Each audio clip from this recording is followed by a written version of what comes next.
Доброе утро, дорогие телезрители! Вы смотрите «Утро Якутии» на телеканалах НВК Саха и Якутия-24. Приветствуем вас в нашем эфире. Для вас работает Катерина Винокурова и Руслан Ачиров.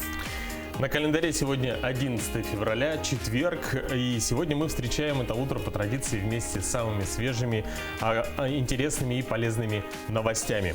По традиции встречаем утро с нашим фитнес-тренером, перелистываем календарь дат и событий, узнаем, как отметят свой юбилей танцевальный коллектив «Росинка» в Ленске и чем развлекали пингвинов в московском зоопарке.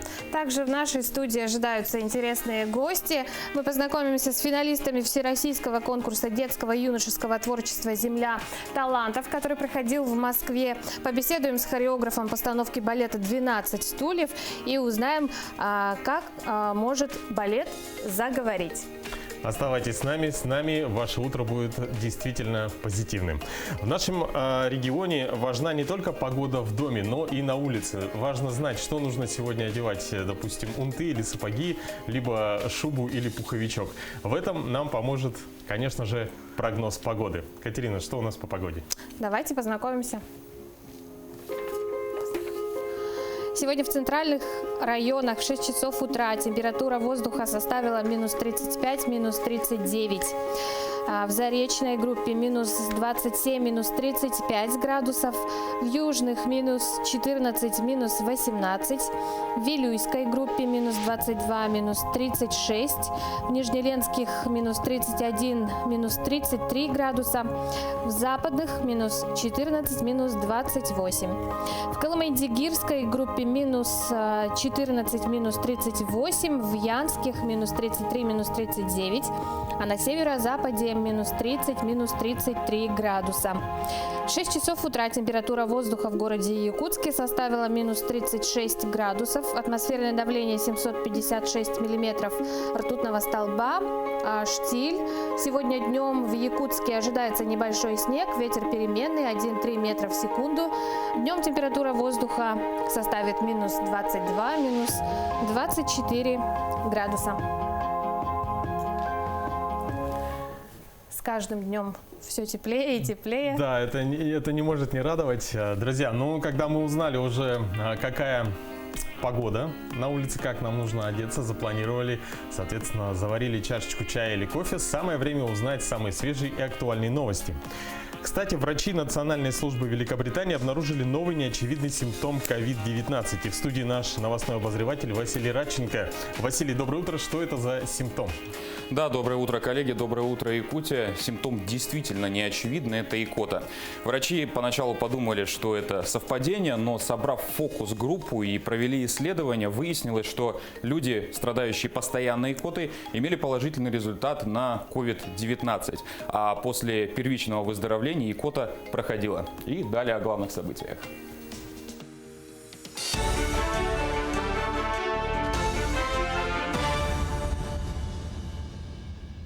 Роспотребнадзор разработал высокоточный экспресс-тест на COVID-19. Он снижает общее время тестирования в 3-4 раза. То есть составит час-полтора вместо 4-5 часов при обычном ПЦР.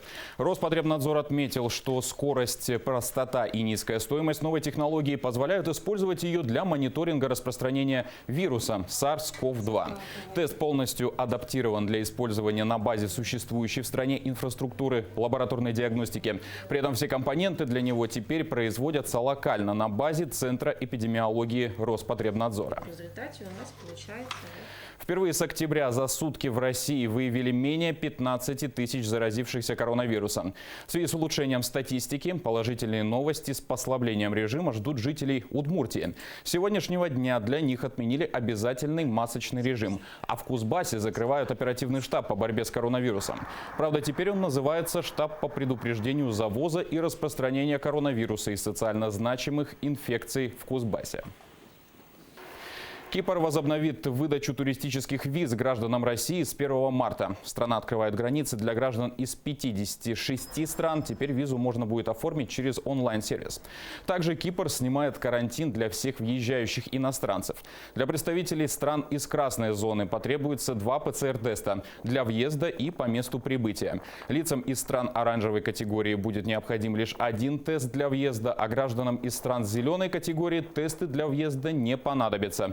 При этом туристы, у которых положительный результат на COVID-19, будут проходить лечение за счет средств правительства.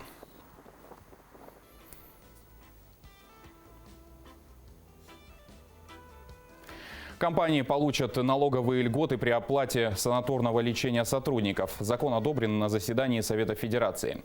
Согласно поправкам в налоговый кодекс, работодатели смогут заключать договоры на полную или частичную оплату проживания, питания и лечения сотрудников напрямую с санаториями и курортами, а не только с туроператорами, как это было предусмотрено и сейчас.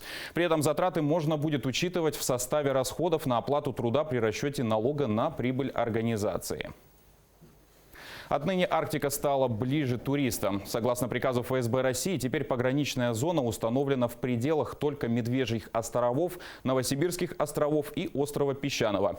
То есть для посещения, к примеру, Тикси больше не нужно оформлять пропуск. Раньше эта процедура занимала до 30 дней. Напомним, что с 2006 года погранзона была установлена в прилегающих к морскому побережью населенных пунктах Анабарского, Нижнеколымского, Алайховского, Устьянского, Булунского районов. И вот спустя 15 лет приказ утратил силу. Юрий Трутнев заявил о необходимости перерабатывать ресурсы России внутри страны. Полпред президента на Дальнем Востоке провел совещание о ситуации с экспортом рыбной продукции. Отрасль, связанная с добычей биологических ресурсов, является на Дальнем Востоке одной из системообразующих. В округе добывается более 70% российской рыбы. Общий объем составляет 3 600 000 тонн. В 2021 году столкнулись с затруднениями, связанными с ограничением, а потом и запретом ввоза российской рыбной продукции в Китай, куда экспортировалось более 60% добычи. Есть существенная угроза экономическим интересам России. Кроме того, просто доходам граждан, которые работают в этой отрасли.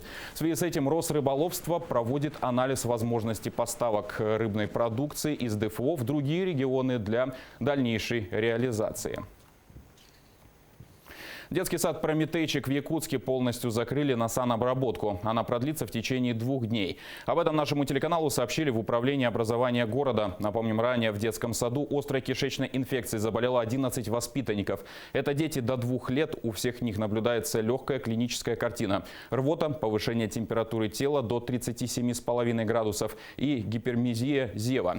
Эпидрасследования и проведение противоэпидемических мероприятий продолжаются. Свыше 7 миллионов рублей направят на уборку и вывоз снега в Якутске в 2021 году. При этом в прошлом году на эти цели было предусмотрено около 6 миллионов рублей. Исполняющий обязанности главы Якутска Евгений Григорьев отметил, что для выделения дополнительных средств от МКУ СГХ требуется дополнительная смета финансирования. По его словам, лучше и правильнее будет вывести больше снега, чем с потеплением откачивать талые воды. К этой минуте у меня все. Передаю слово коллегам.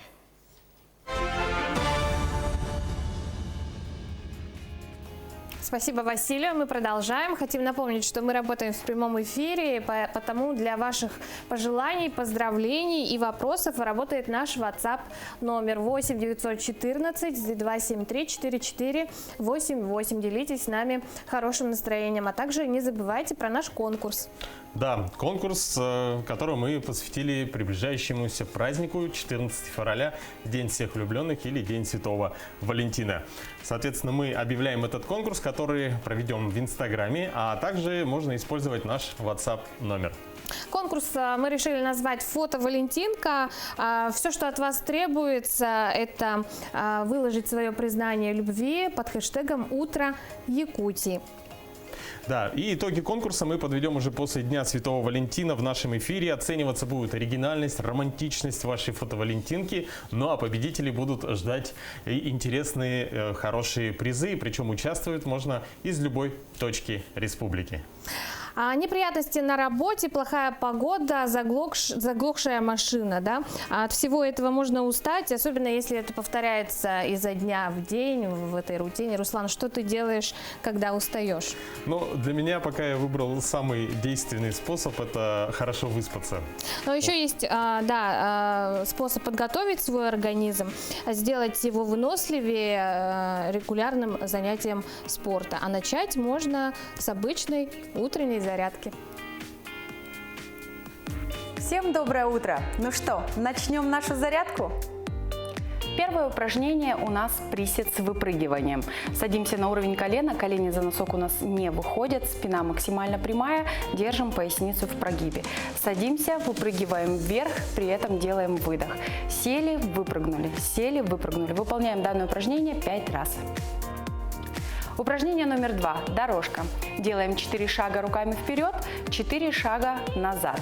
Когда встаем, делаем выдох. Таких упражнений мы выполняем 5 раз. Упражнение номер 3. Ленивое отжимание. Становимся в упор на прямые руки, полностью ложимся на грудь, на выдохе встаем, выпрямляем руки. И таких упражнений мы выполняем 5 раз. Очень важно не прогибать поясницу и держать спину прямо.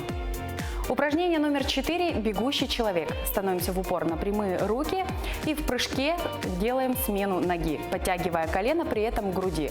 На каждом подъеме колена мы делаем выдох. На этом все. Всем хорошего дня! Всем доброе утро! Я думаю, вы получили заряд бодрости. А сегодня, кстати, 11 февраля.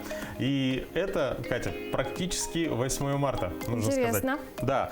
Отличие в том, что справляет этот праздник прекрасная половина человечества, которая связана с наукой.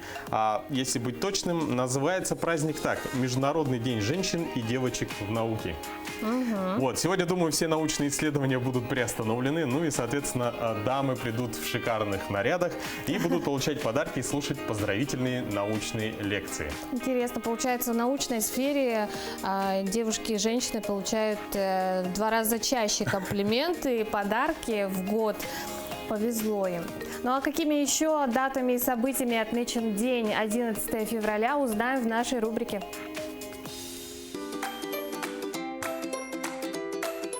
11 февраля в международном календаре обозначено как Всемирный день больного. Дата направлена на поддержку людей, попавших в эту категорию. Сегодня также Международный день женщин и девочек в науке. Дату отмечают уже 5 лет по решению ООН. В этот день в католических районах Германии обычно проходит карнавал. В Мексике тоже должна была стартовать карнавальная неделя, но пандемия внесла свои коррективы. 11 февраля 1697 года Петр I именным указом разрешил продажу табака. В 1809 году в этот день запатентовали первый пароход. Сделал это американец Роберт Фултон и вошел в историю как изобретатель парохода. 11 февраля 1929 года Ватикан стал суверенным государством. Самое маленькое в мире государство расположено в Риме, в столице Италии. Практически весь периметр Ватикана, около 3200 метров, защищен стеной. 11 февраля 1847 года родился Томас Эдисон, американский изобретатель и предприниматель, обладатель более 1000 патентов. 11 февраля 1894 года на свет появился Виталий Бианки, советский писатель, автор многих произведений для детей. В 1902 году в этот день родилась Любовь Орлова, советская актриса театра и кино, певица, народная артистка СССР. 11 февраля 1917 года родился Сидни Шелдон, американский писатель и сценарист. В 1926 году 11 февраля появился на свет Лесли Нильсен, канадский и американский актер. Сегодня в Якутии отмечают 80 лет со дня рождения Матвея Мучина, кандидата педагогических наук, заслуженного работника Народного хозяйства республики, государственного и общественного деятеля. Именины 11 февраля празднуют Герасим, Дмитрий, Иван, Игнатий, Константин, Лаврентий, Леонтий, Лука, Роман, Юлиан и Яков. Ну что, мы продолжаем наш эфир. И на днях завершился всероссийский конкурс «Земля талантов». Это один из самых масштабных конкурсов детского и юношеского творчества за всю современную историю детских смотров, проходящих на бесплатной основе. Конкурс направлен на выявление одаренных детей школьного возраста по разным направлениям. И сегодня в нашей студии Вячеслав Макаров, куратор всероссийского конкурса «Земля талантов» по Дальневосточному округу. Доброе утро, Вячеслав. Доброе утро. Доброе утро. Впервые Якутия стала финалистом всероссийского конкурса «Земля талантов». Расскажите про конкурс, какова его главная цель? Всероссийский конкурс детского и юношеского «Земля талантов» проходит в республике уже 4-й год. Множество коллективов республики с удовольствием принимает участие в проведении этого конкурса, участвует в мероприятии, показывая свои таланты в номинациях «Вокал», «Хореография», «Литературное и театральное творчество». Это дети в детских категориях от 7 до 17 лет. Победители республиканских отборочных туров участвуют в финальном гала-концерте в городе Москве. Наши дети ежегодно представляют и показывают хорошие результаты. Конкурс полностью бесплатный. Целью конкурса является поддержка детей и молодежи, развитие и воспитание чувства долга, культуры, эстетического и нравственного воспитания молодежи и детского творчества.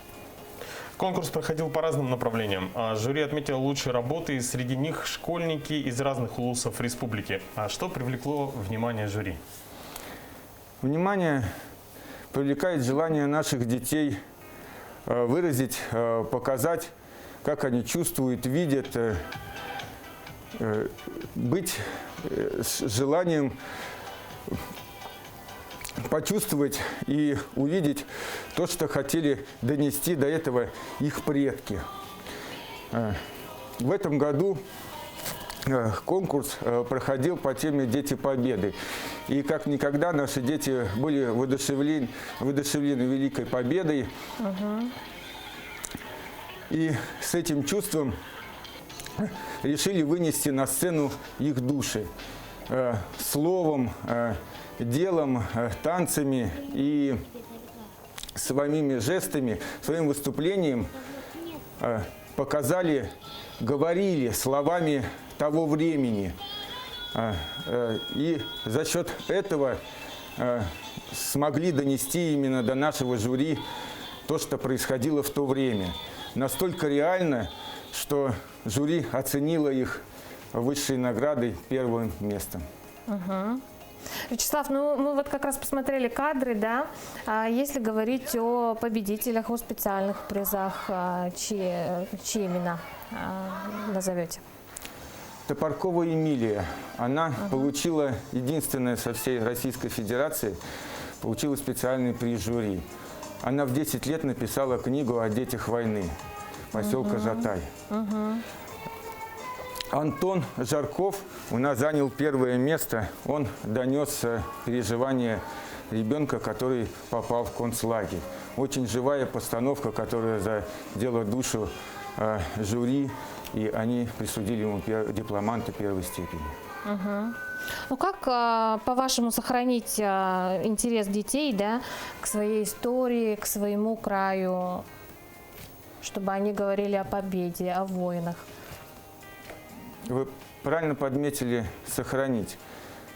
Сохранить через дело. А дело – это и есть всероссийский конкурс детского и юношеского творчества «Земля талантов». Только вот такими яркими мероприятиями, через непосредственное участие самих детей, их видение мы сможем донести и сохранить на века нашу историю. Спасибо большое. Кстати, дорогие друзья, мы упоминали Эмилию Топоркову, которая находится сейчас в Жатае и на связи с нами. Да, должна скайпу. подключиться. Да. Эмилия, попробуем. здравствуйте, доброе утро, нас слышно?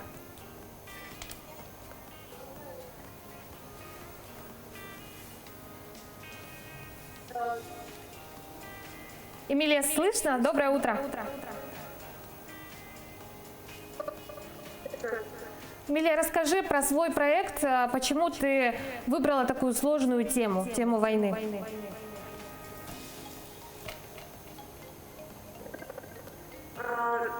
Идея написания книги, где участие в конкурсе, я просто студента.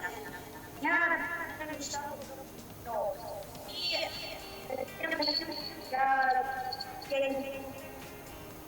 после встречи. Эмилия, что-то у нас со звуком, но я думаю, что самое главное, что тебя увидели наши зрители. Хотелось бы, конечно же, поздравить тебя с участием, с победой Да, в со этом специальным конкурсе. призом. Да, мы, наверное, продолжим диалог с вами. Скажите, вот когда планируется следующий подобный конкурс и как можно принять в нем участие? Ну, уже в конце февраля будет собран организационный комитет в городе Москве. Они решат, рассмотрят тему именно конкурса, посвященного в этом году. И, скорее всего, уже в начале апреля мы объявим тему конкурса и объявим его участие и по Российской Федерации, в нашей республике Саха-Якутия. В нашей республике мы работаем со всеми министерствами и ведомствами, и культуры, и образованием. Они подключаются, очень активно помогают. Нам назначаются везде специалисты, которые помогают, и управление культуры. И мы проведем его, планируем провести на праздник защиты детей. 1 Вячеслав, июня. огромное вам спасибо за участие в нашем эфире, дальнейших успехов. А Эмилию, я думаю, мы еще не раз увидим и услышим ее имя. Спасибо, отличного дня. А мы за то, чтобы всегда пробовать что-то новое и экспериментировать. Сейчас многие из зрителей завтракают или готовят завтрак. Как правило, мы готовим себе уже что-то привычное, что-то быстрое, на быструю руку, как говорится. А вот в поездках и в праздниках бывает, что пробуем что-то новое. Руслан, какую самую необычную еду ты пробовал? Ну, если учитывать, что мы находимся достаточно далеко от моря, на берегу, но тем не менее на берегу прекрасной реки Лена, в поездку во Владивосток я просто открыл для себя мир морепродуктов. То есть здесь у нас как бы они присутствуют, но там они очень свежие. Свежие, и да. их можно прямо в большом количестве, кстати, я не рекомендую этого делать, в большом количестве употреблять. Очень вкусно, и вот был такой у меня опыт, когда я поел необычную еду. Ну а какими бывают полезными другие завтраки, узнаем в рубрике. Здравствуйте, доброе утро. Сегодня будем готовить гранолу с яблоками. Для этого нам понадобится овсянка, мед, грецкий орех, корица и яблоки. Сперва-наперво нужно подготовить нам грецкий орех. Для этого мы берем небольшую горсточку, это примерно 30 грамм. Берем подслоечную пленку или целлофан. Берем скалку. Не жалея сил, сверху придавливаем.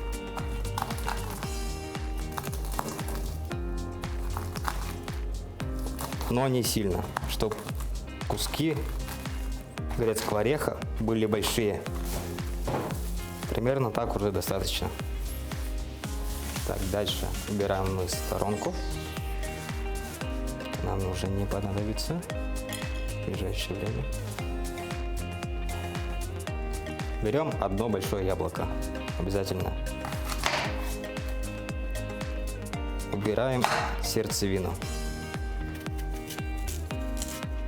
Далее режем небольшими кубиками.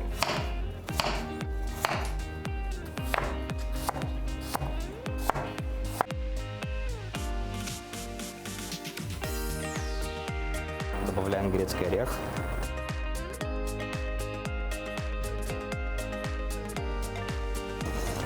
И добавляем наши яблоки. И ждем, пока яблоки дадут сок.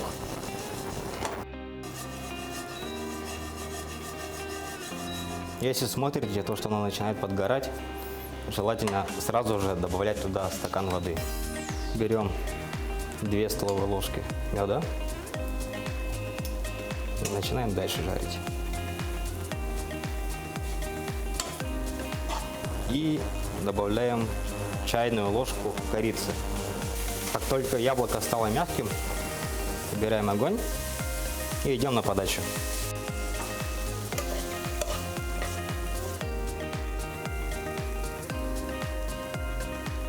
Завтрак готов. Приятного аппетита!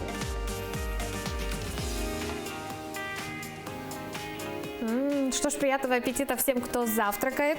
А средний чек россиянина на медтовары и услуги в 2021 году составил 3000 рублей. Число транзакций по оплате медицинских товаров и услуг в годовом выражении снизилось на 1%. С чем связана такая динамика, расскажет Нургуяна Иванова в нашей постоянной рубрике.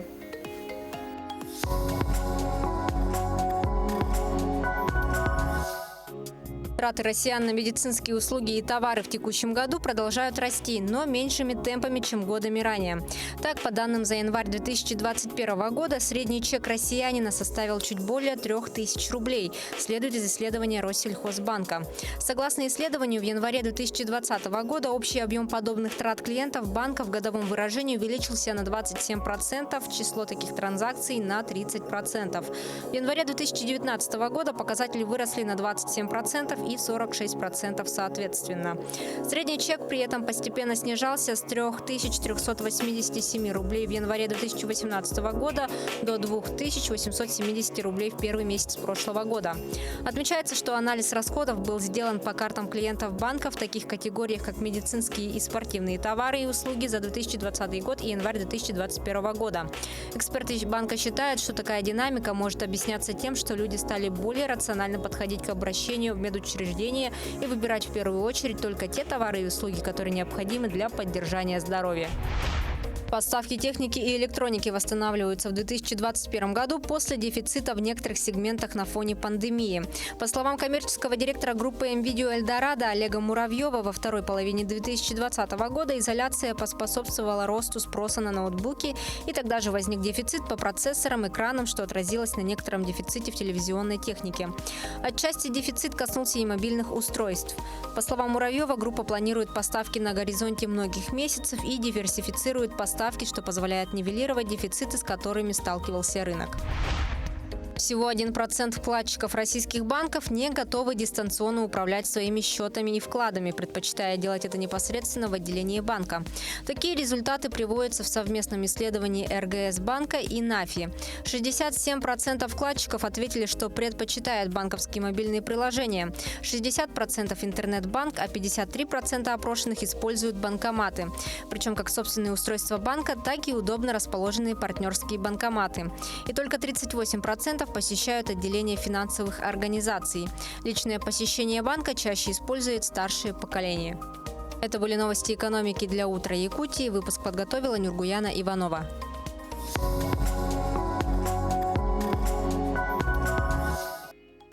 Друзья, ну а мы хотим напомнить, что работаем в прямом эфире и ждем ваших пожеланий, поздравлений. Вы можете поздравить кого-то, либо задать какой-нибудь вопрос. Работает наш WhatsApp 8 914 273 44 88. Вы видите его на своих экранах. Пишите, делитесь, поздравляйте друг друга. Ну а далее прервемся на небольшую рекламную паузу, после чего поговорим о том, как избежать травматизма. Оставайтесь с нами.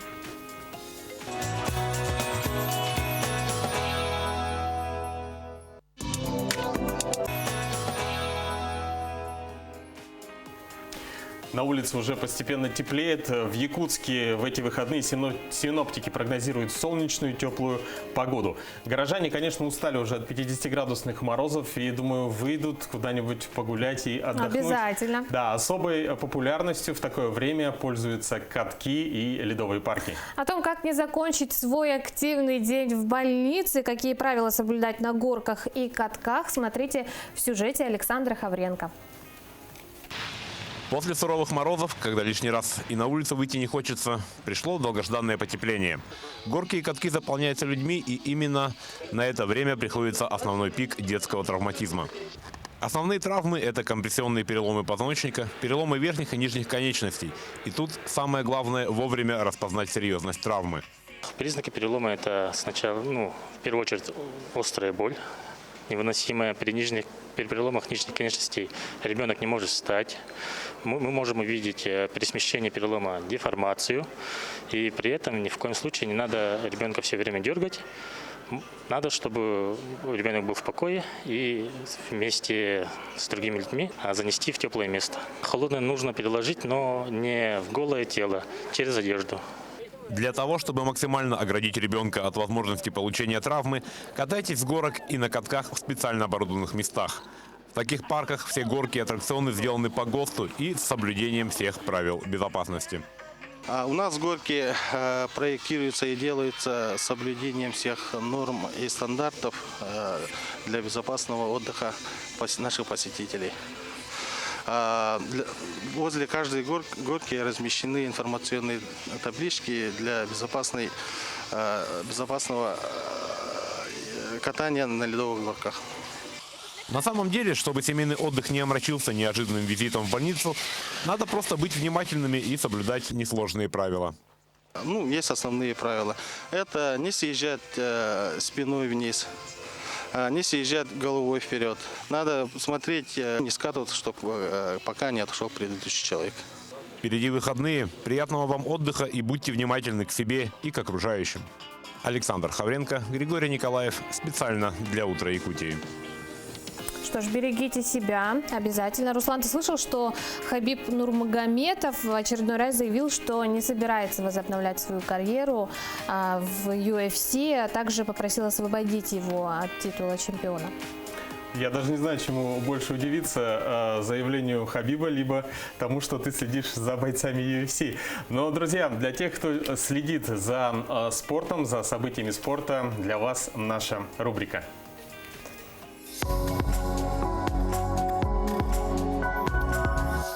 Спортсмены на Олимпиаде в Токио должны будут сдавать тест на коронавирус не реже 1 раза в 4 дня. Об этом говорится в перечне правил для атлетов, который опубликовал Международный олимпийский комитет. Сообщается, что проверки будут проводить специализированные лаборатории на территории Олимпийской или Паралимпийской деревни. Отследить результаты теста можно будет через специальное приложение на смартфоне. Напомним, игры в Токио должны были пройти с 24 июля по 9 августа 2020 года. Однако из-за пандемии коронавирусной инфекции соревнования были перенесены на лето 2021 года. Российские биатлонисты презентовали новую форму, которая будет использована на чемпионате мира в Словенской Поклюке. На новых спортивных комбинезонах отсутствует национальная символика, согласно санкциям Всемирного антидопингового агентства. Вместо нее был нанесен логотип Союза биатлонистов России. Напомним, из-за иска ВАДА, который частично поддержал спортивный арбитражный суд, российским спортсменам до декабря 2022 года запретили использовать символику, флаг и гимн страны. На мировом первенстве в Поклюке россияне выступят под флагом с логотипом СБР. Чемпион UFC в легком весе Хабиб Нурмагомедов не собирается возобновлять спортивную карьеру. Об этом россиянин заявил накануне. Он отметил, что уже отошел от дел и хочет того, чтобы титул оспорили другие бойцы, чтобы дивизион легковесов не застаивался. Напомним, Нурмагомедов объявил о завершении карьеры в октябре прошлого года после победы над американцем Джастином Гейджи в титульном поединке. Свое решение он объяснил обещанием матери. Российский боец ушел из большого спорта непобежденным. В его активе 29 побед и ни одного поражения. Перейдем к событиям нашего региона. Евгений Колодезников завоевал 2 медали международного турнира «Gymnasium Cup» по бразильскому джиу-джитсу. Соревнования прошли в Санкт-Петербурге. 32-летний якутянин, выступавший в весовой категории до 82 килограммов, стал серебряным призером в категории ГИ среди мужчин, владеющих пурпурными поясами. Также в его активе бронзовая награда в состязании ноу-ги. Следующим стартом Колодезникова станет международный турнир «Гранд Слэм Jiu-Jitsu World Tour». Соревнования пройдут в Москве в марте. На чемпионате России по кикбоксингу, который в начале апреля примет Якутск, выступят представители 40 регионов страны. В общей сложности ожидается приезд порядка 800 человек. Об этом сообщает «Спорт Якутии». Напомним, турнир, являющийся отборочным на чемпионат мира, пройдет в разделе К1 на арене Центра спортивной подготовки «Триумф» с 5 по 11 апреля.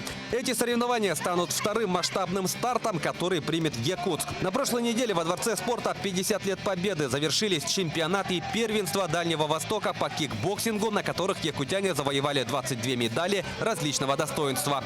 Таковы главные спортивные новости к этому часу. Занимайтесь спортом и будьте здоровы!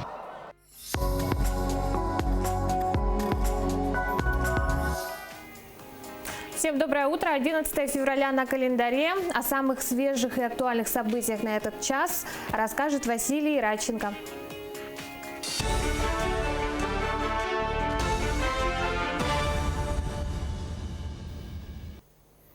Президент России Владимир Путин призвал зачистить огрехи в ситуации с расчетом зарплат работников бюджетных сфер. Ключевое требование – оплата труда должна быть прозрачной, понятной и справедливой. Путин также призвал руководителей организаций прекращать игры в статистику и подгонку формальных показателей, а пояснить гражданам принципы формирования заработных плат. Некоторые наши службы играют в статистику. Видим определенную подгонку формальных показателей. В результате что получается? Что по отчетам все вроде бы как сходится,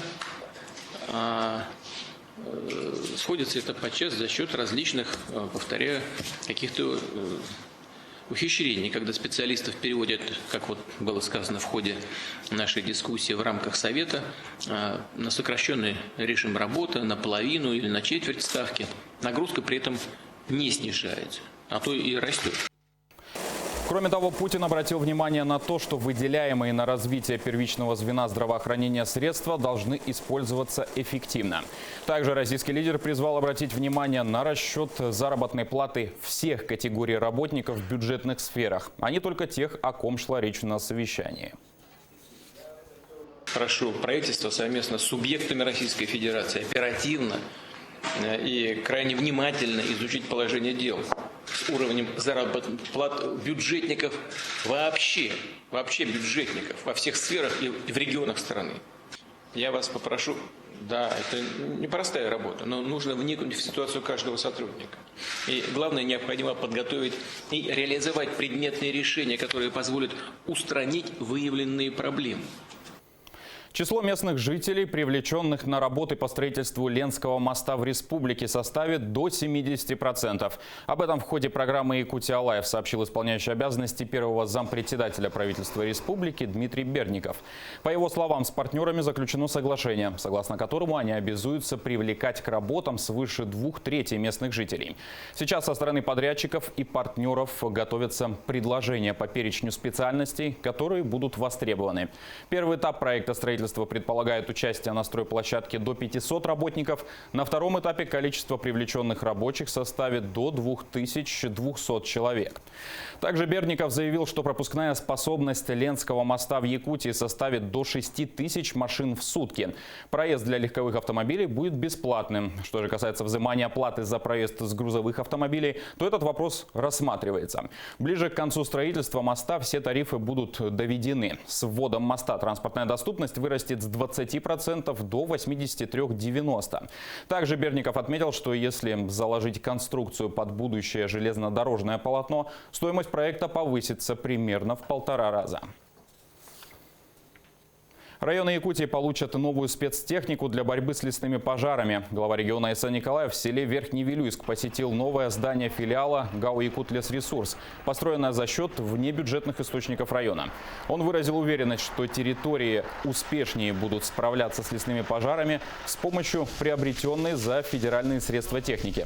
Напомним, Исан Николаев в прошлом году в ходе совещания глав регионов с Владимиром Путиным рассказал президенту о диспропорции в финансировании лесных и особо горимых регионов на тушение пожаров.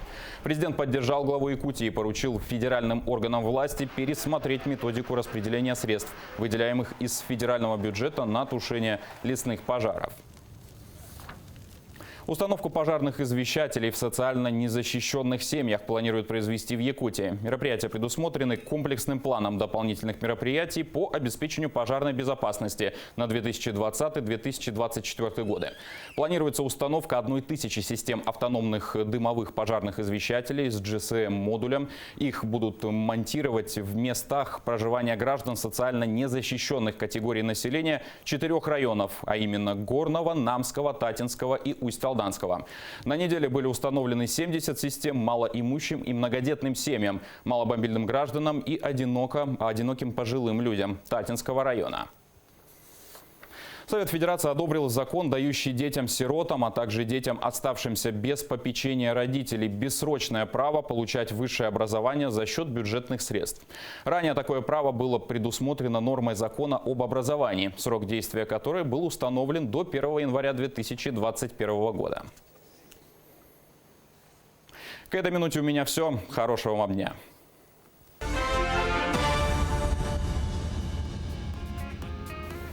Спасибо, Василий. У нас отличные новости из города Ленск. Там танцевальный ансамбль «Росинка» отметил 35 лет. И надо отметить, что самые старшие из участников коллектива выступают еще с 1985 года. Надо отметить, что юбилейный концерт «Во власти танца» стал первым мероприятием после пандемии. В зале не было свободных мест. Юлия Золотарева продолжит. Отработать технику и повторить все движения перед концертом. Татьяна Внукова – одна из первых, кто пришел в коллектив «Росинка». Началось все в 1985 году с танца снежинок на Новый год. Пришла ради любопытства и уже больше 30 лет не оставляет сцену. Но даже с опытом волнение на сцене не проходит.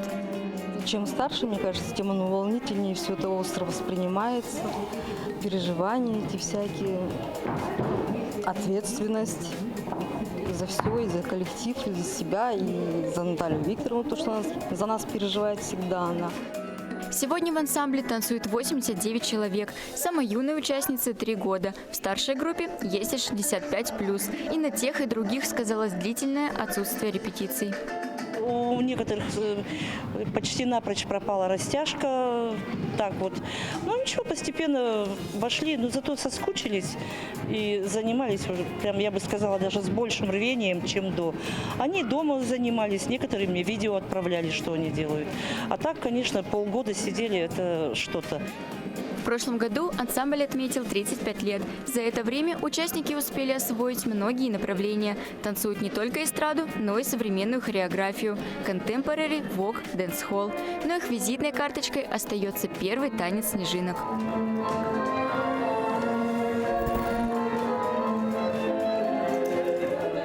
Этот концерт – один из первых после продолжительных ограничений из-за пандемии. По сцене и эмоциям соскучились не только танцоры, но и гости, которые пришли поздравить и поддержать их. У меня здесь, в этом коллективе, танцует моя племянница.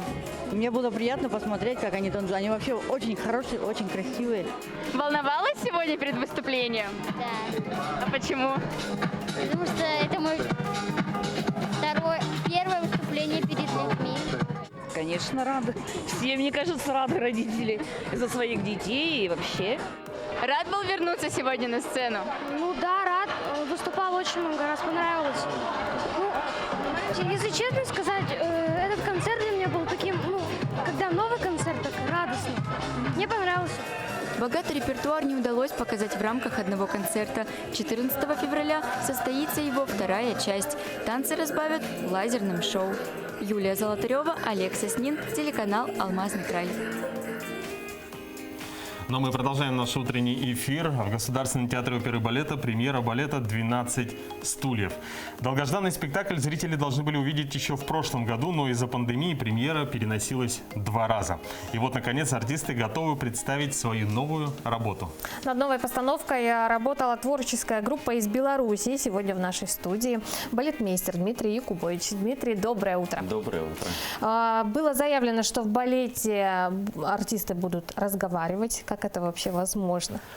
Ну, вы знаете, это такой тоже эксперимент, уникальный балет, уникальный спектакль для вообще всей территории Российской Федерации, потому что это происходит впервые и впервые происходит у вас. Вот, это раз. Во-вторых, да, там разговаривают, нет полноценных диалогов, но есть какие-то такие вкрапления. Я не буду раскрывать интригу, да, вот, но это один из приемов, выразительных приемов для того, чтобы усилить, так скажем, эффект, да, и поддержать хореографические такие рисунки, но еще и словом, да, усилить. Вот, да, разговаривают. Очень интересно. Вот такой же спектакль вы ставили в Минске 10 лет назад. Чем Знаете, отличается? этот вариант? Он не такой. Он все равно, это была такая, так скажем, мы размялись, но мы его сделали иным. Он совершенно другой. В Минске это было, так скажем, мы пристрелялись, так скажем. А здесь мы уже, осознав его, да, размяв материал, мы его уже выстроили так, как это должно быть, как мы это уже реально представляли и как мы хотели бы, чтобы это выглядело. И чтобы зритель познакомился с этим материалом и увидел, что балет может быть не только классический, он может быть иной. Тут много стилей музыкальных. Соответственно, мы от музыкальных стилей как бы переносим это все и в хореографию. Очень многослойный музыкальный материал. Ну, я вам хочу сказать, что те, кто не знает романа «12 стульев», кто не читал, балет выстроен так, что люди будут следить за сюжетом, и он должен быть им максимально понятен. То есть это, знаете, это своего рода сериал. Люди смотрят сериал, и они следят. И, в принципе, вот от начала вот этого вот повествования им все будет понятно. Все понятно. По хореографическому рисунку, по всем приемам, которые мы используем. Вот. А те, кто читал роман, они увидят какие-то заложенные культурные коды там внутри. То есть это тоже будет для них сюрприз. Что-то новое, своеобразный. Да? Да. А расскажите немного о костюмах. Мы наслышаны, что мастерами изготовлено более 200 костюмов новых. Много. Много персонажей, много... Кроме действующих лиц, это же еще весь антураж, да, и кардебалет, и дети там участвуют, как беспризорники, это тоже, да, отдельный коллектив. Там целое множество, ну, я не знаю, там, я по пальцам не считал, но очень много персонажей. Соответственно, там частая смена картин, это же квест, они же идут искать эти бриллианты, они переходят из одного места действия в другое. Там около 13 картин в балете. Вот. И, конечно, каждая картина, она должна меняться. Соответствующие декорации. Соответствующие костюмы, как бы, да, и возникает вот такое количество большое костюмов. И которые очень красивые, они очень хорошо, как мне кажется, решены, то есть они сделаны в нужном стиле той эпохи, которую мы представляем, которая представлена в балете. Вот я думаю, что зритель порадуется. Действительно, мы сейчас видели кадры, да, мне кажется, будут шикарные костюмы. Скажите, спектакль планировалось выпустить еще в прошлом году, но из-за пандемии получилось сделать это только сейчас. Этот небольшой перерыв, он пошел на пользу или как-то, наоборот, затруднил работу? На пользу. Пошел на пользу. У нас еще было время немножко все переосмыслить и осознать заново. За это время мы увидели, что театр не стоял на месте, а двигался.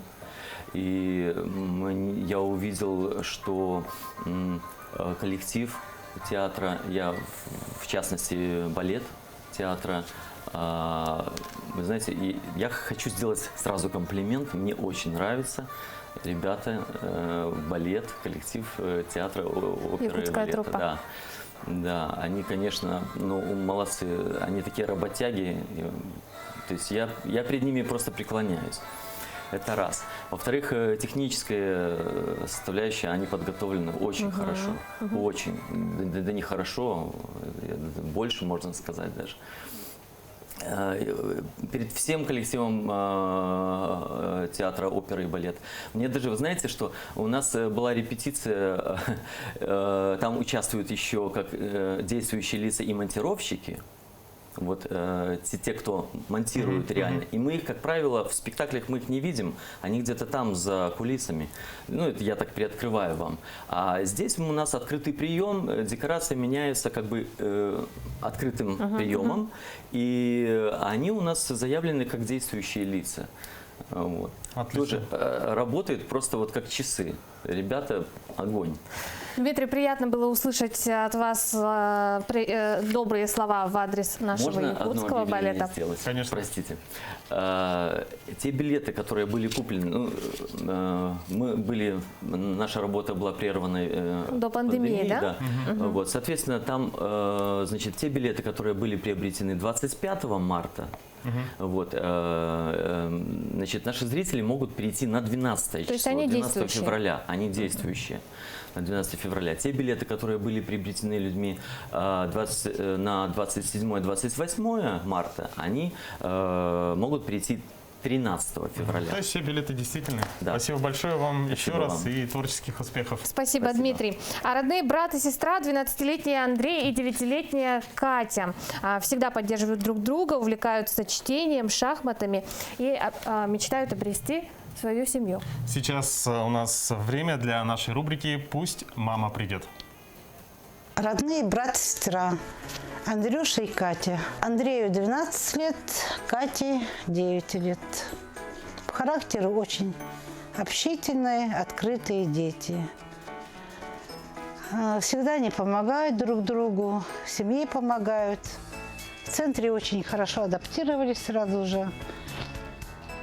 Ну и вот Андрей у нас очень любит настольные игры, компьютерные игры, занимается в кружках центра.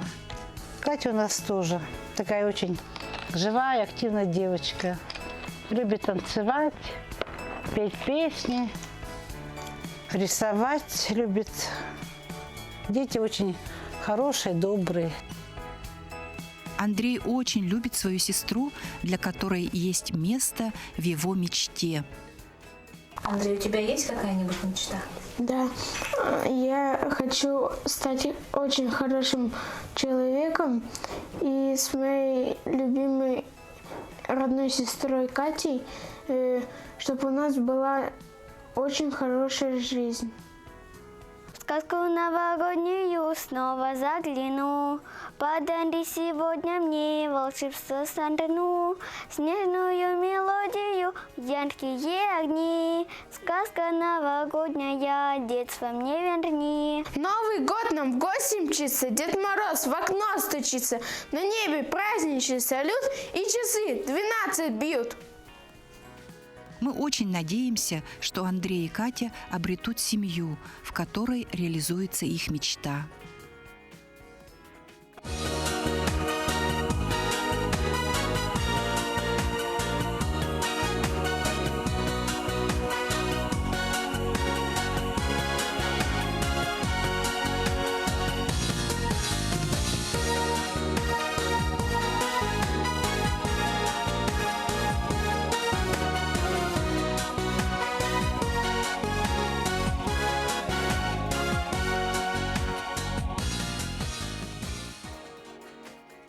Доброе утро, любовь, соблазны, парочки, поющие родственники и многое другое.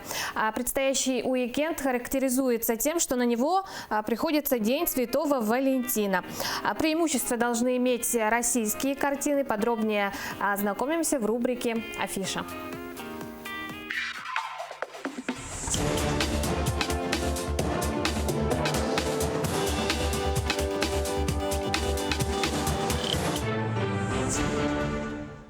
Я совершенно недостоин ее. Представляем вам киноновинки этой недели, которые можно посмотреть в кинотеатре «Лена» уже сегодня. Растает, поля станут океаном, и мы уплывем отсюда.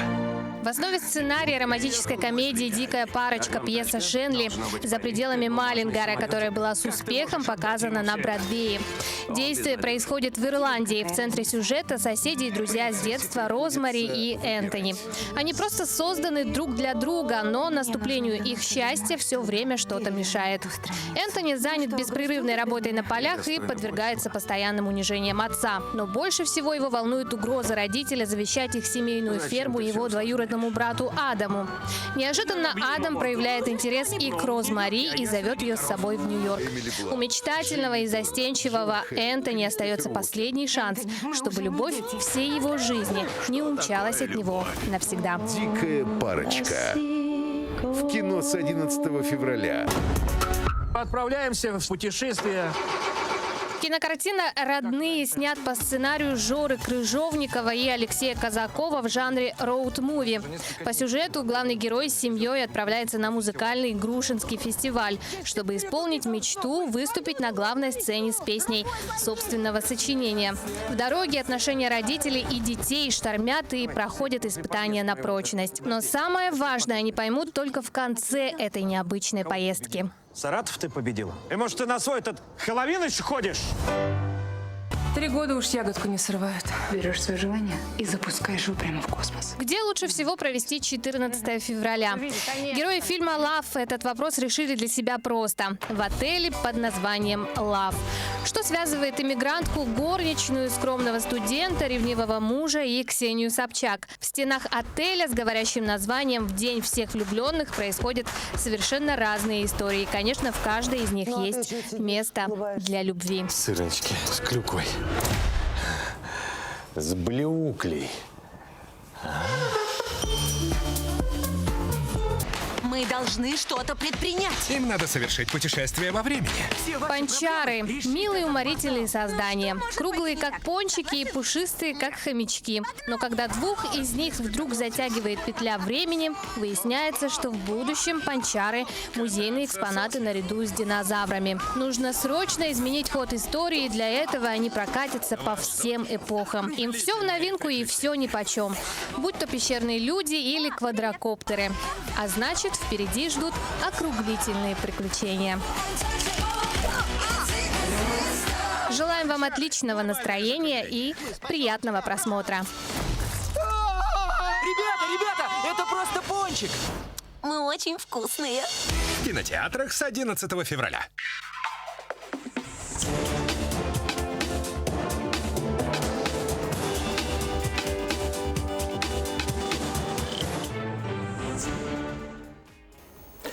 Но у нас есть поздравления от Галины Петровны и Иннокентия Егоровича Титовых из села Тюнгюлю.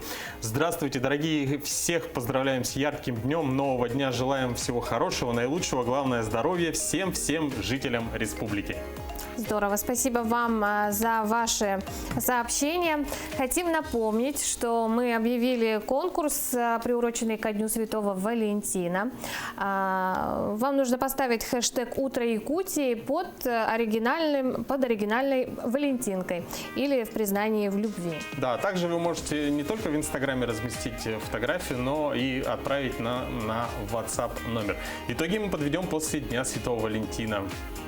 Напомним наш WhatsApp номер 8 914 273 4488. Также мы очень рады, всегда рады обратной связи. Пишите нам, задавайте свои вопросы о том, что вас волнует. Ну и, конечно, делитесь своим хорошим настроением с нами. Ну что, завтра, я думаю, мы разыграем также небольшой подарок прямо в прямом эфире. Об этом вы узнаете, конечно же, если включите канал Якутия-24, НВК Саха в 7 утра. Ну и каждую неделю будем радовать вас интересными конкурсами и, соответственно, ждем от вас участия. Ну а погода отличная, можно прогуляться пешком, почему бы и нет. Погода шепчет, как говорится, весна близко. Отличного вам дня, продуктивного дня, хорошего настроения. До новых встреч!